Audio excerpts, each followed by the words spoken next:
Hey guys, welcome to today's video. In this video we are going to solve one more LeetCode question, which is 209 minimum size subarray sum.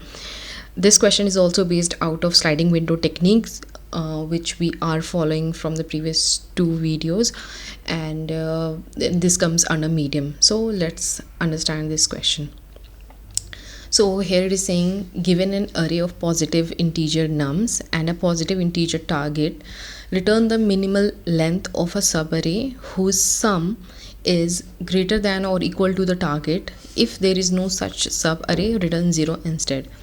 So what it is saying, so if you have a nums array and you need to find out the length of the subarray.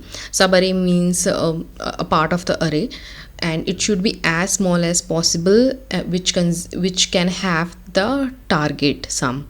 So it should be equal to the target, but if you have two subarrays which is equal to the target sum, so we will choose the subarray which has the minimum length.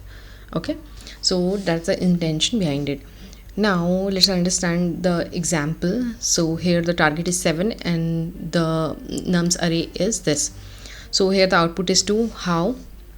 So if you want to have sum as 7, so it is 4 plus 3.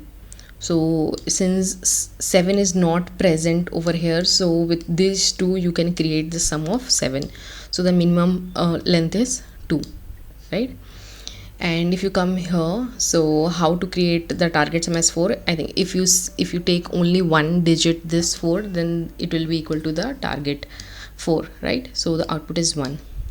In this, the target is 11, so this all the value in this integer array is 1, and the length is I think 8. 1 2 3 4 5 6 7 8. So even if you make a sum of all the value of this integer array, it will never be equal to 11, so the output is 0.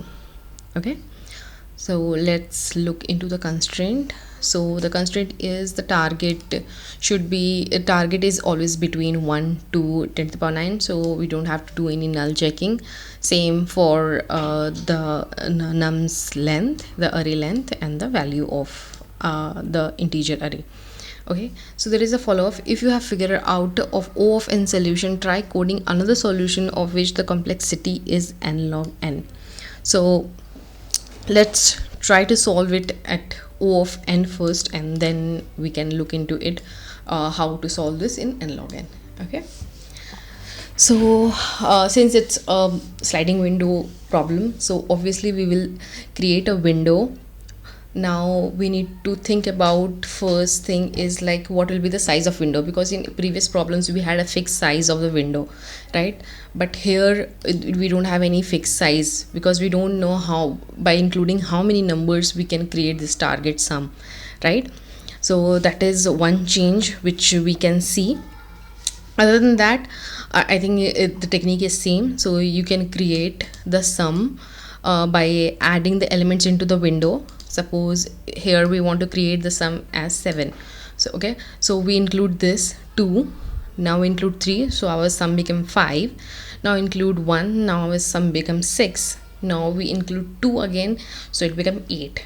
So now this window has the sum 8, but which is greater than our target sum, right? So what we will do, we will start reducing the window from the start.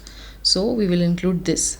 So what will be the length? It is 3 plus 1 4 5 6. It is 6 and the target is 7, so we need to include this. Okay, now if we include this, it become greater than 7, right? So we will keep reducing till it is equal to or smaller than 7. Okay, so here we have 3 plus 1 4 4 8 9 10. Okay, so we will leave this 3, so now it became 4 2 6 7, so it is equal to 7. Okay, so now the length of this subarray is 3. Okay, now still we have to move on to check if we have this, if we can create this target sum with a smaller subarray. Okay, so now what we will do, we will include this as well. So it become 1 2 3 4, so which is 7 8 9 10, so which is greater than the target, right? So we will reduce it from the front, so we will have 2 4 3, which is equal to 43789, which is also greater than 7, right? So we will reduce again, so it is 43. So now 43 is equal to 7. So again we found the target sum, and what is the length of this is 2, and the previous sub array length was 3. So this one is minimum, right? So we can return this. So we'll write the same code how we discussed like this. Okay, so let's write the code for this. So now what we will have, we will create an variable called sum, which will hold our sum. Okay, now we'll have a global count which we are going to return. Okay, and this will be integer dot max value. Okay, so why we are adding here max value and not 0? Because when we will compare the math.min of the global count and the local count, so if you assign it 0, 0 will always be minimum, so it will never take the other value. So for that purpose we are taking the integer dot max value. Okay, now we are going to create one more variable for the start. Okay, now we create a for loop where we'll have end equal to 0. Okay, and end less than nums dot length, and end plus plus. Okay, so like we said, we will create the sum by adding the elements. Okay, nums of end. Okay, we are adding it. Now while we are not using the if condition, we are using the while, because we need to shift the window till we get the sum equal to the target or smaller than target. Okay, so if our sum is greater than equal to target,